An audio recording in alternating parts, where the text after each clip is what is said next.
এবারে দেখো আয়তকার কাঁচের স্ল্যাবের মধ্য দিয়ে আলোর প্রতিসরণ। তো আলোর প্রতিসরণ কিভাবে হয় আমরা দেখে নিলাম। লঘু থেকে ঘন মাধ্যমে গেলে কি হয়, ঘন থেকে লঘুতে গেলে কি হয়, এগুলো আমরা সব জেনে নিয়েছি। তো একটা যদি আমরা আয়তকার কাঁচের স্ল্যাব নিই, তো সেই আয়তকার কাঁচের স্ল্যাবের মধ্য দিয়ে যদি আলোর প্রতিসরণ ঘটানো হয় তাহলে কি হবে, তাহলে মূলত হচ্ছে আলোক রশ্মিটা যেটা আপতিত হয়েছে, অর্থাৎ আপতিত আলোক রশ্মি কাঁচের এক পৃষ্ঠে আপতিত হবে, আর এক পৃষ্ঠতে বেরিয়ে চলে যাবে। এটা তো মূল জিনিস। এবং এখানকার মূল বৈশিষ্ট্যটা হলো যে আপতিত আলোক রশ্মি আর কাঁচের অন্য পৃষ্ঠ দিয়ে নির্গত আলোক রশ্মি এটা পরস্পরের সমান্তরাল হবে, কিন্তু এদের মধ্যে একটু পার্থক্য থাকবে। কি পার্থক্য? এরা হচ্ছে পরস্পর থেকে কিছুটা দূরে সরে যাবে।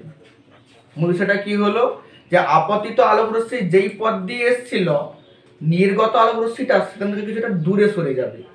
অর্থাৎ এক্ষেত্রে আলোক রশ্মির পার্শ্ব সরণ ঘটে, কিছুটা সে সরে যায়। ধরা এই দিক থেকে ছিল, এই দিকে যাবে, আবার সেদিকে যাবে, তাহলে সমান্তরাল তো হলো, কিন্তু সেক্ষেত্রে কিছুটা পার্শ্ব সরণ ঘটেছে। বোঝা গেল কিভাবে হয় এটা আমরা দেখি। ধরো এইটা হচ্ছে আমার একটা আয়তকার কাঁচের স্ল্যাবে এর প্রস্থচ্ছেদটা আছে, এর সেদিকে আরো আয়তকারটা আছে, আমি শুধু তার প্রস্থচ্ছেদটা সামনের দিকটা দেখছি হয়েছে। এবারে ধরো একটু বড় করে আঁকি, বড় করে না আঁকলে হচ্ছে বোঝাটা মুশকিল ব্যাপার। একটু জটিল ছবি আছে, একটু জটিল, বেশি জটিল না, এই ছবি একটু বড় করে আঁকি।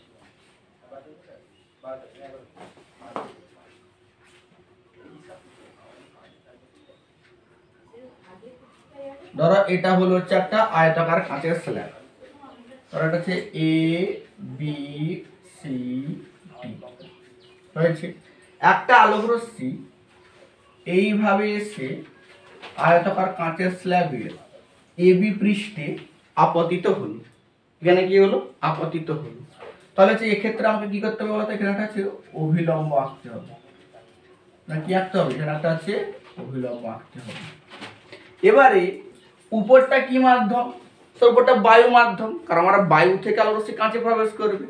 তাহলে উপরটা যেহেতু বায়ু মাধ্যম, তাহলে এর আমরা পরম প্রতিসরণ লিখি মিউ এ, মিউ এ। আর এটা কাঁচ, কাঁচের পরম প্রতিসরণ আমরা কি লিখবো? মিউ জি, মানে গ্লাস। এখানে হচ্ছে কি লিখবো? মিউ জি। এটা কি লিখলাম? মিউ এ হয়েছে। এয়ার মানে মিউ এ, তো জল তো তাহলে কি লিখলাম? Mu W. এবারে আমরা জানি যে স্যার বায়ুর থেকে কাঁচ অবশ্যই ঘন মাধ্যম, তাহলে আলোক রশ্মি যখন লঘু মাধ্যম থেকে ঘন মাধ্যমে প্রবেশ করবে তখন সে কি হবে? স্যার তার যাওয়ার কথা ছিল এই দিক দিয়ে, এই দিক দিয়ে, কিন্তু সে কি হবে? স্যার অভিলম্বের দিকে বেঁকে আসবে। কি হবে? সে হচ্ছে এইভাবে হচ্ছে অভিলম্বের দিকে বেঁকে আসবে, দিয়ে এই আয়তাকার কাঁচের স্ল্যাবের অপর পৃষ্ঠ অর্থাৎ সিডিতে আপতিত হবে। তো এখানে যেহেতু আপতিত হয়েছে, তাহলে স্যার এখানেও কি করতে হবে? স্যার এখানে হচ্ছে আমাকে একটা অভিলম্ব অঙ্কন করতে হবে। এবার দেখো, এবার আলোক রশ্মি গ্লাস অর্থাৎ কাঁচ থেকে বায়ুতে আসছে, কাঁচ থেকে কিসে আসছে? বায়ুতে আসছে, মানে স্যার ঘন থেকে সে কিসে আসছে? লঘুতে আসছে। তো ঘন থেকে লঘুতে এসে কি হবে? অভিলম্ব থেকে দূরে সরে যাবে, সে তখন হচ্ছে আর এই দিকে না গিয়ে এই দিক দিয়ে যাবে। এখানে আগে সে কি হবে? এই দিক দিয়ে যাবে। এবারে দেখো, ধরো এটা পি কিউ আর এবং এস, এই আলোক রশ্মি। এখানে পি কিউটা কি আলোক রশ্মি? পি কিউ কি আলোক রশ্মি কে বলতে পারবে? পি কিউ কি আলোক রশ্মি? পি কিউ হচ্ছে আপতিত আলোক রশ্মি, আপতিত আলোক রশ্মি বা আপতিত আলোক রশ্মি পি কিউ। কিউ আরটা কি? কিউআর, কিউআর হচ্ছে প্রতিসৃত আলোক রশ্মি, কিউআরটা হচ্ছে আমার প্রতিসৃত আলোক রশ্মি। তাহলে স্যার আরএসটা কি? স্যার তাহলে আরএসটা কি? আরএসটাকে আমরা বলবো নির্গত আলোক রশ্মি। একে আমরা কি বলবো? একে আমরা বলবো নির্গত। লেন্স কাঁচের স্ল্যাবের অপর পৃষ্ঠতে যেহেতু বেরিয়ে গেছে তাই আমরা কি বলবো? বলবো নির্গত আলোক রশ্মি। এবার দেখো এই যে পিকিউ আলোক রশ্মি এর যাত্রাপথটা কোনটা? এই যে এইটা পিকুটা এতটা এসেছে, তার যাওয়ার কথা কোন দিকে ছিল? এই দিকে ছিল। তাহলে এর পিকিউর যাত্রাপথটা আছে এইটা, আর নির্গত আলোক রশ্মি তার যাত্রাপথটা আছে এইটা। এবারে বৈশিষ্ট্য কি বলতো স্যার? পিকিউ আলোক রশ্মি আর আরএস আলোক রশ্মি পরস্পরের সমান্তরাল, মানে আপতিত আলোক রশ্মি আর নির্গত আলোক রশ্মি কি হয়? পরস্পরের সমান্তরাল হয়। কখন হয়? যখন সে হচ্ছে আয়তাকার কাঁচের স্ল্যাব দ্বারা প্রতিসৃত হয়। একটা বিষয় বোঝা গেল যে আয়তাকার কাঁচের স্ল্যাবে কোনো আলোক রশ্মির প্রতিসরণ হলে লেন্স স্ল্যাবের এক পৃষ্ঠে আপতিত আলোক রশ্মি এবং স্ল্যাবের অপর পৃষ্ঠ দিয়ে নির্গত আলোক রশ্মি পরস্পরের কি হয়? সমান্তরাল হয়। হয়েছে। আর একটা দেখো এই আলোক রশ্মিটা এখান থেকে কিছুটা সরে এসছে, সরে এসছে। তো এই যে পথটা, এই পথটা কি হয়েছে? এই পথটা পুরোটা হচ্ছে সরে এসছে। তো এই যে পুরো পথটা, এই পথটাকে বলা হয় পার্শ্ব সরণ। এই পুরো পথটাকে কি বলা হয়? এই পুরো পথটাকে বলা হয় হচ্ছে পার্শ্ব সরণ। হয়েছে। এই পুরো পথটাকে কি বলা হয়? এই পুরো পথটাকে বলা হয় পার্শ্ব সরণ।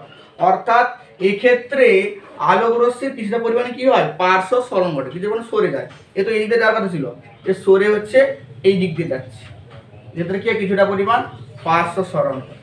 তো এখান থেকে হচ্ছে আমাদের মাধ্যমিক পরীক্ষা হচ্ছে একটা প্রমাণও দেয়।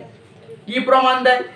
দেখাও যে আপতিত আলোক রশ্মি এবং নির্গত আলোক রশ্মি পরস্পরের সমান্তরাল। তার পরস্পরের সমান্তরাল হলে আমাকে হচ্ছে দুটা কোণ সমান করে দিতে হবে। স্যার কোন দুটা কোণ? এই কোণটা আর যদি এই কোণটা আমি সমান করে দিতে পারি তাহলে হচ্ছে আমি বলতে পারবো যে এই আলোক রশ্মি আর এই আলোক রশ্মি পরস্পরের সমান্তরাল। তখন যখন এই কোণটা আর এই কোণটা কি পরস্পরের সমান করে দিব। তাহলে এই কোণটাকে কি লিখবো? সেই কোণটা লিখবো I1। একে আমরা কি লিখবো? একে আমরা লিখবো I1। এই কোণটাকে আমি লিখবো R1। এই কোণটাকে লিখবো R2 আর এই কোণটাকে লিখবো I2। I1 R1 R2 I2 বুঝা গেল? I1 R1 I2 R2 না, I1 R1 R2 I2 হয়েছে। এবারে দেখো আমরা হচ্ছে কিউ বিন্দুতে একবার স্নেলের সূত্র প্রয়োগ করব। স্নেলের সূত্র শুধুমাত্র প্রয়োগ হয় আপতন বিন্দুতে। আর একবার এই আর বিন্দুতে একবার প্রয়োগ করব কার সূত্র? স্নেলের সূত্র। স্নেলের সূত্র আমরা কোথায় কোথায় প্রয়োগ করব? আপতন বিন্দুতেই প্রয়োগ করব। তাহলে যদি আমরা কিউ বিন্দুতে স্নেলের সূত্র প্রয়োগ করি তাহলে কি পাবো? কোন বিন্দুতে? কিউ বিন্দুতে। কে প্রয়োগ করব? কি বলা ছিল?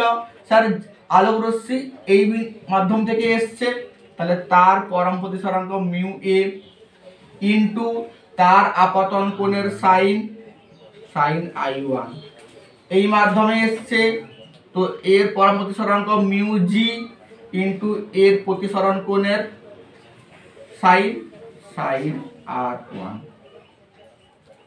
হয়েছে।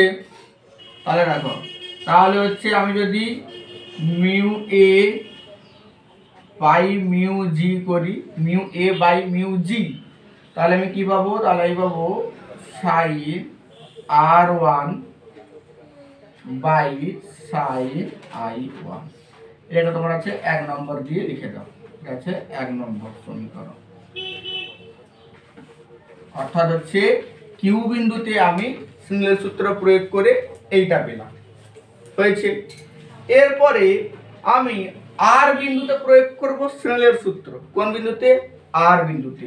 এর ক্ষেত্রে কি হবে তোমরা বলো?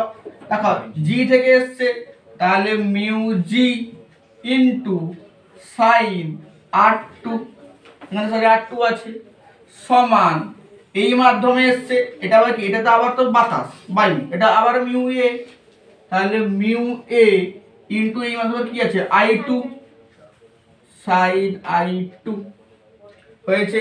এখানে আমরা করব মিউ জি বাই মিউ এ, তাহলে মিউ জি বাই মিউ এ সমান কি হবে sign I2 by sine R2 হয়েছে। এটা গেল আমার 2 নম্বর সমীকরণ। এরপরে কি করব, এরপরে হচ্ছে আমরা 1 গুণিতক 2 করে দেব। 1 গুণিতক 2 করলে আমরা কি পাবো দেখো, তো 1 নম্বর কি আছে mu A by mu G into 2 নম্বর কি আছে মিউ জি বাই মিউ এ সমান 1 নম্বরে কি আছে sign R1 by sine I1, 2 নম্বরে কি আছে sign I2 by sine R2। দেখো এটা কাটাকাটি হবে, mu G mu G mu A mu এ, তাহলে কি পড়ে থাকলো 1 পড়ে থাকলো, তাহলে হচ্ছে sine R1 by sine I1 into sine I2 by sine R2 সমান হচ্ছে 1। এবার দেখো তাহলে আমরা এত পর্যন্ত 1 পেলাম, আমাকে তাহলে প্রুফ কি করতে হবে, আমাকে প্রমাণ করতে হবে। স্যার আগেই বলে দিয়েছিলেন আপনি I1 সমান I2 প্রমাণ করতে হবে, হয়েছে। তার মানে R1 R2 গুলোকে উড়িয়ে দিতে হবে। কিভাবে উড়াবো দেখো, এই যে AB রেখাটা আর CD রেখাটা পরস্পরের সমান্তরাল, যেহেতু এসআর আয়তাকার কাঁচের স্ল্যাব, এবং এই যে QR এই আলোক রশ্মিটা হচ্ছে এই সমান্তরাল কাঁচ ফলকের AB এবং CD বাহুর মধ্যে ভেদকের বা ছেদকের মতো কাজ করছে। তাহলে যখন সমান্তরাল আলোক রশ্মির মধ্যে কোনো ছেদক থাকে তখন হচ্ছে একান্তর কোণ উৎপন্ন হয়। কি কোণ উৎপন্ন হয়? একান্তর কোণ। এবং একান্তর কোণদের মান পরস্পরের মতো সমান হয়। তাহলে কি কি একান্তর কোণ উৎপন্ন হয়েছে দেখো, একটা হচ্ছে এই যে R1 একান্তর কোণ, একটা হচ্ছে R2 একান্তর কোণ। তাহলে ছবিটাকে বুঝিয়ে দিচ্ছি কিভাবে একান্তর কোণ হয়। ধরো এটা হলো ধরো দুটো সমান্তরাল আলোক রশ্মি, এইভাবে ধরো হচ্ছে একটা ছেদক গেছে, তো এই দিকের কোণটা আর এই দিকের কোণটা পরস্পরের কি হয়? একান্তর কোণ হয়। এখানে R1 এবং R2 পরস্পরের কি কোণ? একান্তর কোণ। তাহলে R1 এবং R2 পরস্পরের একান্তর কোণ হওয়ার ফলে আমরা কি জানলাম যে একান্তর কোণের মান সমান হয়, অর্থাৎ R1 এর মান হচ্ছে R2 এর সঙ্গে কি হয়? সমান হয়। তাহলে এই সমীকরণে আমি যদি R1 এর জায়গায় আমি হচ্ছে R2 লিখে দিতে পারি, যেহেতু R1 এবং R2 পরস্পরের কি কোণ? একান্তর কোণ। তোমরা পরের লাইনে লিখে দিবে যে যেহেতু R1 এবং R2 পরস্পরের একান্তর কোণ, অতএব R1 সমান R2 দিয়ে কি করবে R1 এর জায়গায় R2 লিখে দাও। তাহলে কি পেলে দেখো, এই যে sin R2 কেটে গেল, তাহলে কি পড়ে থাকলো sin I2 by sin I1 সমান 1। তাহলে ঘুরিয়ে লিখে দাও, গুণ করে দাও, তাহলে sin I2 সমান হচ্ছে sin I1। অতএব আমি কি লিখতে পারি? অতএব আমি লিখতে পারি I1 সমান হচ্ছে I2। দেখো স্টোন দেখা যাচ্ছে না, একটু উপর দিকে করি।